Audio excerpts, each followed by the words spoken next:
Assalamualaikum warahmatullahi wabarakatuh. Salam sejahtera untuk kita semua. Perkenalkan, saya Noviana Mustafa, dosen program studi Magister Pendidikan Anak Usia Dini, Sekolah Pasca Sarjana Universitas Terbuka. Mata kuliah ampuhan saya adalah Anak Berkebutuhan Khusus, Studi Komparatif PAUD, Kajian Literatur, dan Seminar Proposal.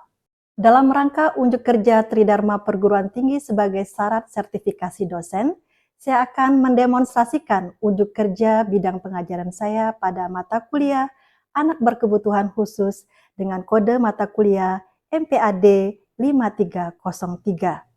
Mata kuliah ini berbobot 3 SKS yang merupakan mata kuliah wajib pada semester 3 di program studi Magister Pendidikan Anak Usia Dini, Sekolah Pasca Sarjana Universitas Terbuka.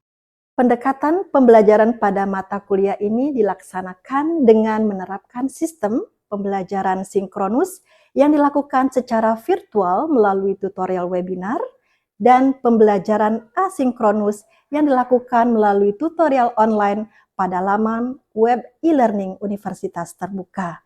Sedangkan penilaian secara keseluruhan meliputi nilai tutorial dengan bobot 40% yang terdiri dari komponen kehadiran sebesar 5%, diskusi sebesar 10%, tugas tutorial sebesar 25%, sedangkan nilai ujian akhir semester dengan bobot sebesar 60%. Proses pembelajaran yang akan digunakan dalam unjuk kerja bidang pengajaran saya adalah DIA, Delivery Interaction Assessment. Delivery dan interaction dilakukan melalui Zoom tutorial webinar yang melibatkan dosen dan mahasiswa secara interaktif, sedangkan asesmen pelajaran akan dilakukan pada akhir sesi tutorial webinar. Berikut kami sampaikan cuplikan video pembelajaran tutorial webinar pada mata kuliah Anak Berkebutuhan Khusus dengan kode mata kuliah MPAD 5303. Selamat menyaksikan. Baik rekan-rekan, saya mohon izin untuk memulai Zoom pada sore hari ini. Assalamualaikum warahmatullahi wabarakatuh. Selamat sore dan salam sejahtera untuk kita semua. Sebelum kita mengawali tutorial webinar pada sore hari ini, marilah kita berdoa menurut agama dan kepercayaan masing-masing. Berdoa dimulai. Berdoa selesai. Terima kasih rekan-rekan atas kehadirannya pada tutorial webinar pada sore hari ini. Alhamdulillah kita dapat bertemu kembali secara virtual pada kegiatan tutorial webinar kelima Anak Berkebutuhan Khusus MPAD 5303 tentang topik program pembelajaran individual untuk anak dengan ADHD. Saya mohon izin untuk share screen ya teman-teman. Mungkin teman-teman di sini sudah pernah mendengar ya istilah anak dengan ADHD. Saya mohon izin untuk share screen.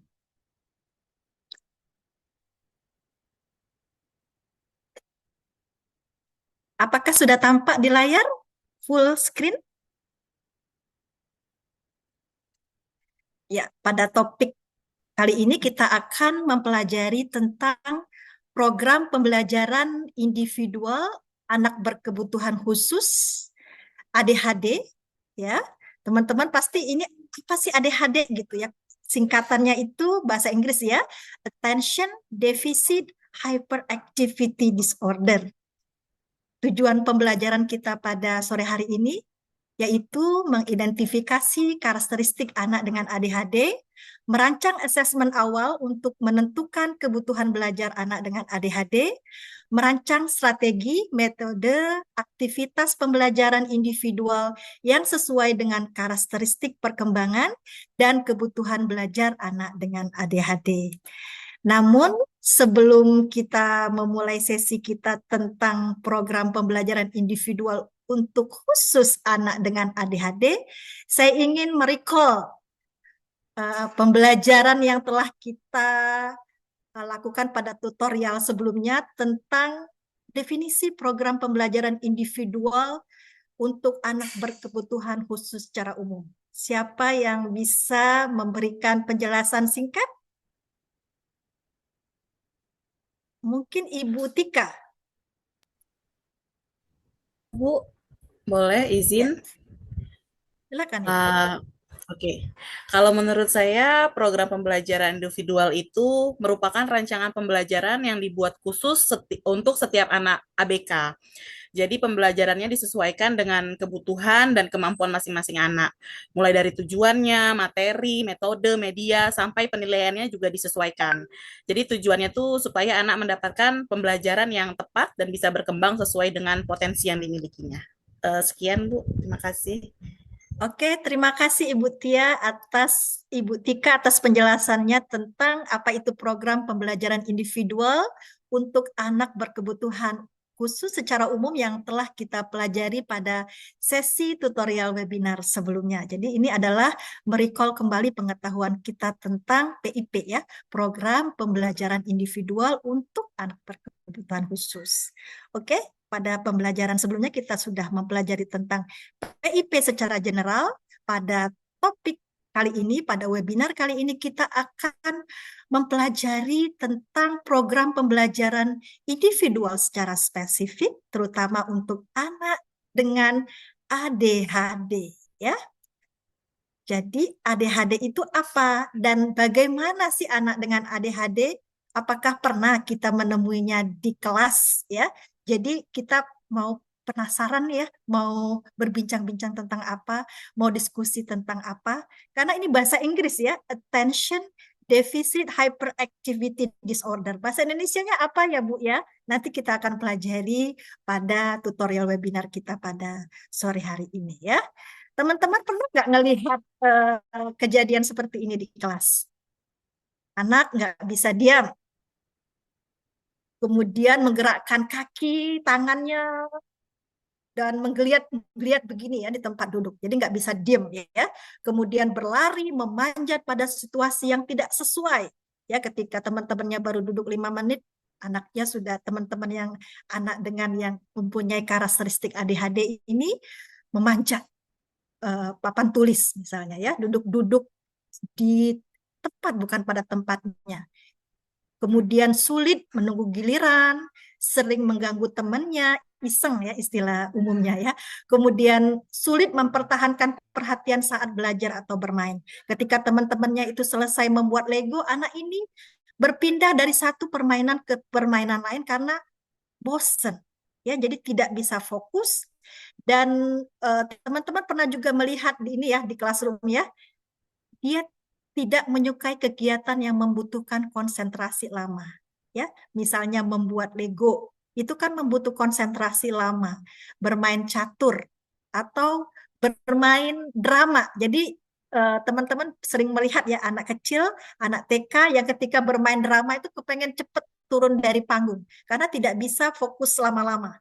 Ya, jadi gerak sana gerak sini ya seperti cacing kalau ditaruh garam ya, menggeliat terus ya, kemudian sulit mengikuti instruksi dan sering tidak menyelesaikan tugas ya. Misalnya pada hari ini kita akan membuat Lego hewan ya, hewan apa saja, atau membuat Lego bangunan, hanya 1-2 Lego yang sanggup diselesaikan oleh anak ini. Jadi teman-teman pernah nggak melihat anak yang seperti ini ya di kelasnya? Nanti saya akan meminta teman-teman sharing, pernah nggak mengalami atau melihat anak yang seperti yang saya deskripsikan tersebut di atas. Kemudian ketika anak-anak mempunyai tanda-tanda seperti itu, anak dengan ADHD, ya, anak yang kurang fokus, anak yang hyperaktif, kemudian anak ini susah mendengar instruksi. Jadi anak-anak ini sering dibilang anak nakal, mendapatkan stigma anak yang malas, kemudian anak yang kurang disiplin, anak yang suka membuat onar di kelas. Stigma yang negatif semua yang anak ini dapatkan. Padahal apakah seperti itu pada kenyataannya? Makanya kita harus mengenal apa itu anak dengan ADHD, karena jika kita tak kenal maka kita tak cinta. Jika kita tidak cinta maka kita tidak sayang. Padahal kita harus menyayangi anak didik kita, harus mengerti anak didik kita, ya. Makanya kita akan mengenal dengan komprehensif apa itu anak dengan ADHD dan apa peran guru ketika bertemu dengan anak ADHD di kelasnya, ya. Oke, mungkin Ibu Ayu bisa share experience-nya, mungkin pernah di sekolahnya atau di kelasnya itu kok persis seperti tadi yang Ibu Novi deskripsikan, ya, anaknya menggeliat terus, nggak fokus, sering dikategorikan anak nakal, anak bandel. Mungkin Bu Ayu bisa bercerita, Ibu Ayu. Silakan, Bu Ayu. Terima kasih Ibu Nopi atas kesempatan diberikan kepada saya dan selamat sore kepada teman-teman semuanya. Pada kesempatan ini saya ingin sekali berbagi seperti itu bersama teman-teman, di mana saya saat ini bertugas di Sekolah TK Catur Kumara yang ada di Kabupaten Tabanan, Bali. Menarik sekali ya materi yang disampaikan pada webinar kali ini, yaitu tentang anak ADHD seperti itu. Dan sebenarnya saya memiliki pengalaman di mana tahun ajaran yang lalu seperti itu, saya memiliki satu anak yang sangat dan super hiperaktif seperti itu ya. Di sini saya berpikir, oh kenapa bandel dikatakan, kenapa ini. Dan setelah saya amati dalam proses anak-anak ini kesehariannya di sekolah, ternyata memang anak ini memang lain daripada yang lain. Dan akhirnya dari pengamatan saya, memang anak ini tidak bisa diam seperti itu. Kita sebut saja anak ini A seperti itu ya. Jadi si A ini dia tidak bisa diam, berpindah dari satu tempat dengan sangat cepat sekali dibandingkan teman-teman sebayanya. Sudah begitu dan dia usil, senang sekali dia gangguin teman. Kalau misalnya dia berlari itu tangannya tidak mau diem. Dan ketika di dalam kelas sendiri pun dia juga tidak bisa fokus gitu, mendengarkan atau bahkan dia tidak bisa duduk dengan nyaman seperti gelisah anak ini seperti itu.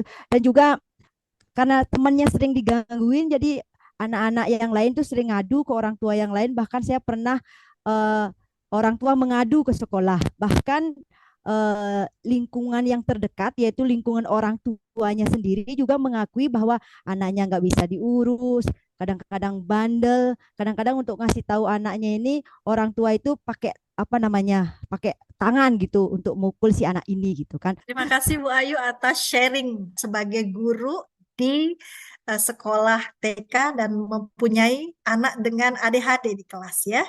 Bu Ayu, terima kasih atas sharing pengalamannya.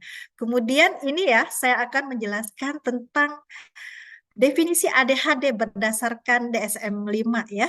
Jadi definisi anak dengan ADHD itu yaitu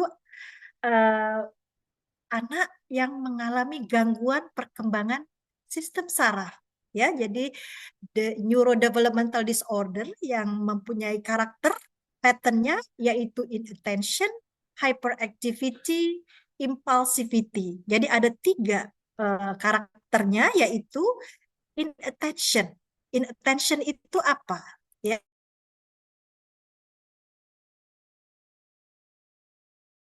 jadi inattention itu anak itu tidak bisa fokus dalam waktu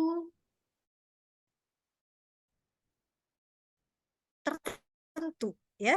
Perkembangannya misalnya anak usia 5-6 tahun tentang fokusnya dibanding teman-teman seusianya itu bisa duduk misalnya dalam waktu 10 menit untuk mendengarkan penjelasan gurunya, sedangkan anak dengan ADHD ini 3 menit saja atau kurang dari 1 menit udah menggeliat segitu ya, udah nggak sabar lagi mau melakukan aktivitas yang lain, ya.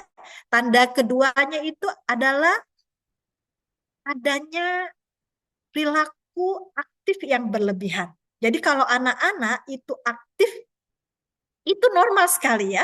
Tetapi anak dengan ADHD, ini perilaku aktifnya itu udah agak cenderung overdosis ya. Jadi karena banyak energi yang ada di dalam tubuh anak tersebut, sehingga mau bergerak terus ya, seperti kalau baterai itu alkalinnya itu udah banyak banget ya, kalau anak lain cuma satu, dia ada 10 baterainya. Sehingga jika dia duduk terlalu lama atau fokus terlalu lama, itu nggak bisa ya, karena dia harus bergerak, energinya tinggi ya. Kemudian impulsivity ya, anak-anak ADHD ini dengan ADHD ini sering bertindak apa ya, impulsif. Jadi tanpa berpikir misalnya langsung disenggol langsung marah. Kemudian ketika disuruh ngantri langsung nyelak seperti itu. Jadi behaviornya sangat impulsif. Jadi perilakunya itu ketika teman-teman lihat ya, disuruh misalnya bersalaman sama teman, atau kan teman-teman anak-anak TK itu kan sering bersalaman. Dia senggol dikit udah marah. Kemudian ketika baris berbaris mau masuk kelas itu nggak bisa, itu nomor terakhir tidak bisa, harus nomor 1 teng gitu ya, karena dia nggak tahu gitu ya, harus cepet gitu. 3 ciri ini, tetapi ada sebagian itu diborong semua 3 ciri ini, ada cuman hanya 1 saja atau 2 saja, atau 2-nya dominan, 1-nya nggak terlalu dominan. Ada yang diborong 3-tiganya.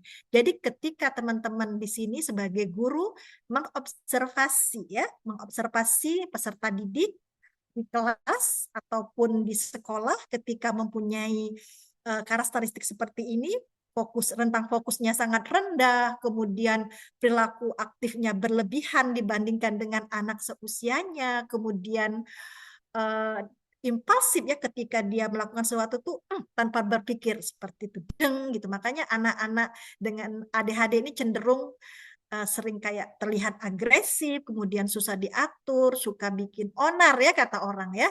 Padahal itu adalah stigma negatif ketika orang-orang belum paham anak ADHD ini mempunyai keistimewaan seperti ini ya.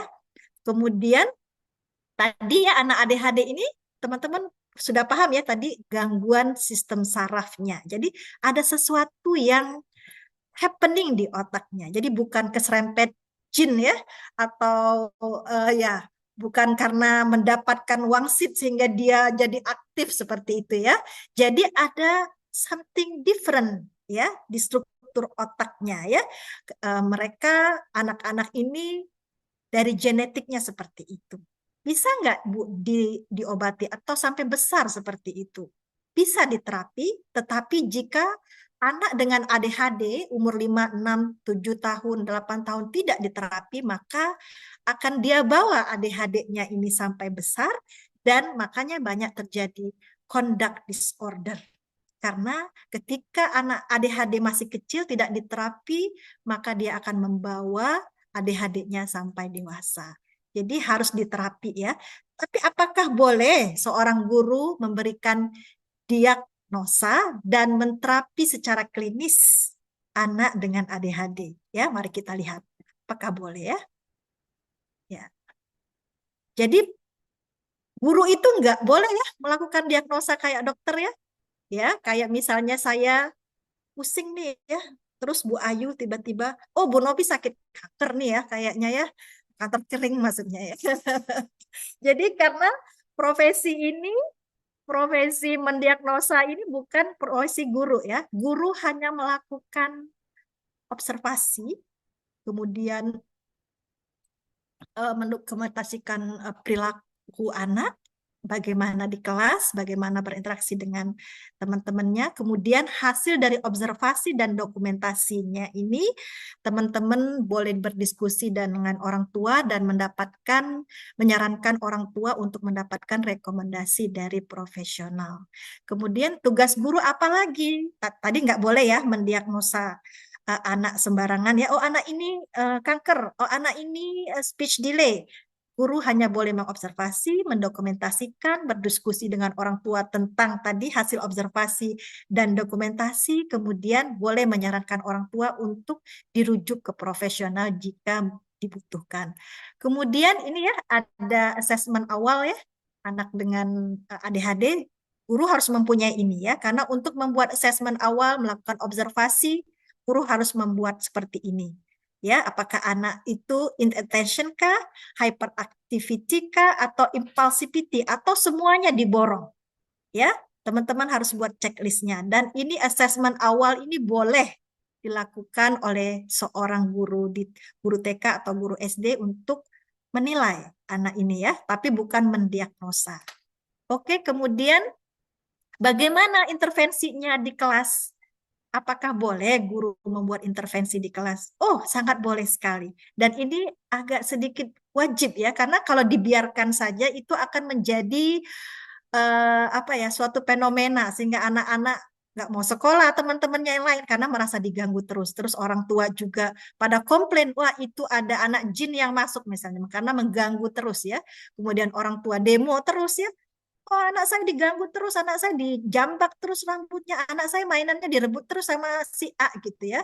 Padahal di sini peran guru itu bisa menterapi anak ini, membuat intervensi di kelas agar anak ini bisa dioptimalkan. Tadi seperti Bu Ayu jelaskan bahwa bisa kok dioptimalkan kelebihan anak dengan ADHD ini, yaitu kita bisa melakukan pertama itu kondusif classroom ya. Kelasnya itu harus kondusif. Ya, anak ADHD itu sangat suka dengan kelas yang tidak banyak distraksinya.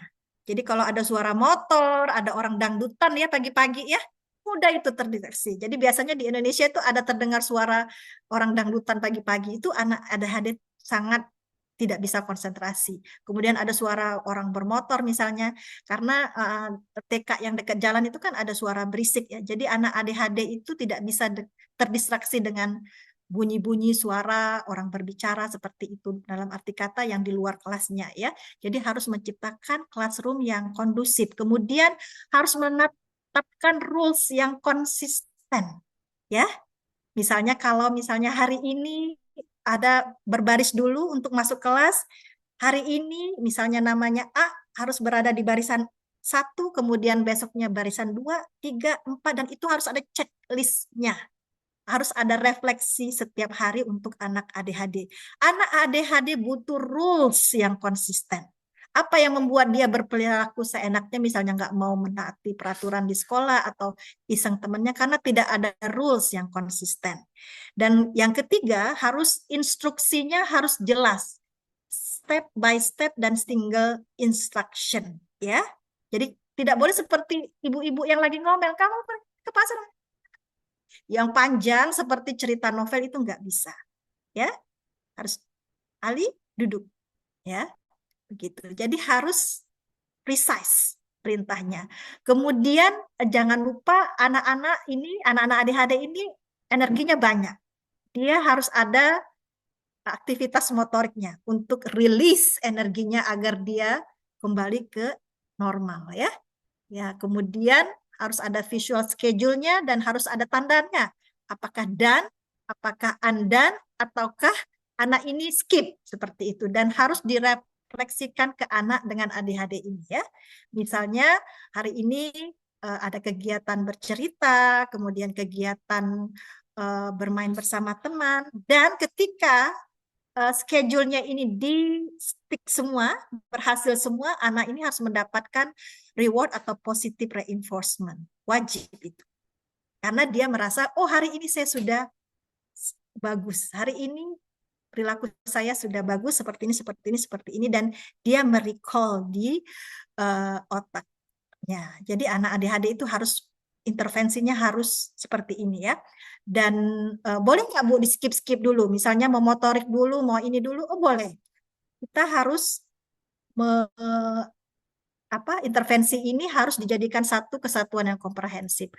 Kemudian anak ADHD juga harus dilatih untuk on-site ya, harus hand-on activity, misalnya dia belum bisa antri ketika ngambil makanan, harus dilatih antri dan dibuat checklist itunya ya, performanya apakah bagus ataukah masih kurang ataukah masih perlu ditingkatkan lagi. Kemudian anak-anak ini perlu latihan bermain ya. Teman-teman pernah di sini bermain traffic light stop and go? ya, stop and go. Jadi teman-teman harus bermain yang bisa membuat mereka fokus seperti itu, bisa bermain catur, bermain Lego, bermain stop and go, dan juga anak ADHD perlu dilatih untuk mengenal feelingnya, ya, agar dia tidak impulsif tadi, dikit-dikit melempar barang, dikit-dikit marah, ya, jadi dia harus tahu ketika dia marah harus bagaimana, jadi harus dilatih regulasi emosinya. Dan ini untuk intervensi anak ADHD juga executive function trainingnya harus dilatih karena untuk melatih fokusnya. Kemudian untuk program pembelajaran individualnya itu harus memperhatikan poin-poin yang saya terangkan sebelumnya tentang bagaimana jika anak itu ada inattention, fokusnya kurang, beda dengan anak yang hyperaktif. Jika anaknya tiga-tiganya punya, harus ketiga-tiganya diasah, ya, attention-nya diasah, kemudian energinya tadi disalurkan yang ke positif, kemudian bagaimana dia bisa mengorganize impulse-nya, ya, ini harus dilatih. Teman-teman di sini sebagai guru bisa mengobservasi anak ini dominannya di mana. Oh, dominannya di hyperaktif, Bu, di energinya. Maka program pembelajaran individualnya harus fokus ke bagaimana rechanneling energinya agar yang energi yang berlebihan ini bisa menjadi positif. Oh, Bu, anaknya inattention-nya ini yang parah. Teman-teman harus membuat program pembelajaran individual yang fokus untuk melatih atensinya, fokusnya. Ya, jadi harus lihat mana yang dominan atau semua diborong. Harus tahu itu melalui observasi dan tadi ada checklistnya. Kemudian tadi teman-teman di sini ketika merancang pembelajaran kan pasti ada pembukaan, kegiatan inti, dan penutup.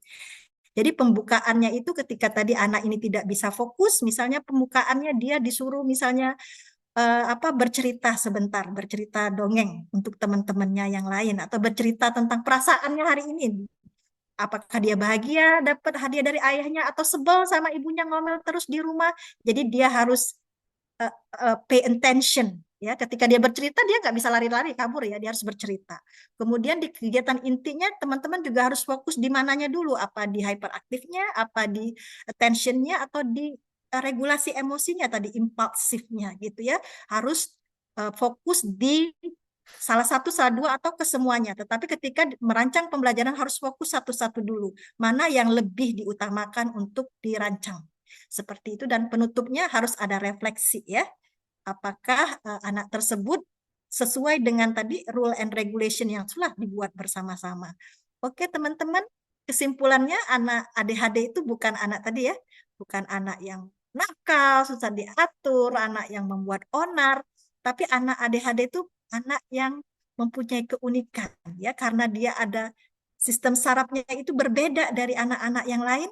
Guru-guru di sini harus bisa membuat program pembelajaran individual yang bisa mengoptimalkan perkembangan anak dengan ADHD ini, terutama fokusnya, kemudian kelebihan energinya, dan manajemen regulasi emosinya, agar anak ini bisa berkembang secara optimal dengan kelebihan yang dimiliki oleh anak tersebut. Oke, yang kekurangan itu akan jadi kelebihan.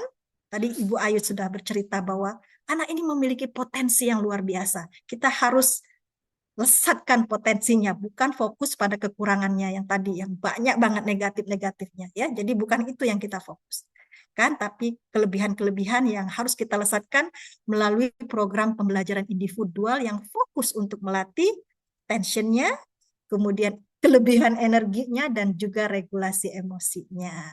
Oke, teman-teman, mungkin sampai di sini pembelajaran tutorial webinar kita tentang program pembelajaran individual untuk anak dengan ADHD, ya. Jadi ada assessment, ya, di e-learning kita. Nanti teman-teman bisa menjawab kuis, ya, kuis tentang anak ADHD. Silakan, nanti saya akan share webnya, kuisnya, kemudian quizisnya itu, kemudian teman-teman juga saya minta di e-learningnya itu untuk mendesain program pembelajaran individual untuk anak dengan ADHD. Oke, teman-teman, mungkin sekian tutorial webinar kita tentang anak ADHD. Sampai jumpa di tutorial webinar selanjutnya tentang anak berkebutuhan khusus dengan speech delay. Selamat sore, Assalamualaikum warahmatullahi wabarakatuh.